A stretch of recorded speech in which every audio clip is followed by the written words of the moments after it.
Hundreds of acres of New South Wales lie submerged following the worst floods in Australia's history. Sweeping across rich farming land, the water poured into towns and villages, bringing terrible destruction to property, pounding thousands from their homes and killing at least 40 people. Creeks and rivers, swollen by incessant rain, became raging torrents.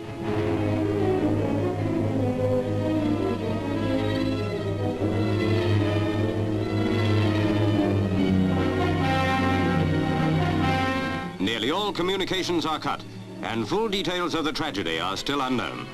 Maitland, where these scenes were filmed, is known to have been one of the hardest hit. In this town alone, 33 people have been counted dead. Many more are missing. About 40,000 people were made homeless in the Hunter Valley in which Maitland lies. Despite every effort to rush sandbags to stem the floods, several towns, it is feared, may be completely wiped out. Planes of the Royal Australian Air Force make constant flights to drop supplies to stranded people. Food and medical supplies have priority.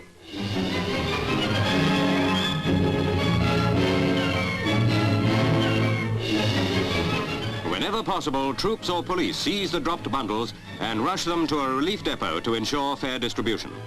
Meanwhile, many people are still stranded in their homes. Army ducks take food to those who can still live in the upper floors of their homes. But for many, there are no homes. Their owners have fled to safety, or in some cases, have perished. Now at last the waters are subsiding. But even as they do so, comes news that a fierce cyclone has struck the Queensland coast.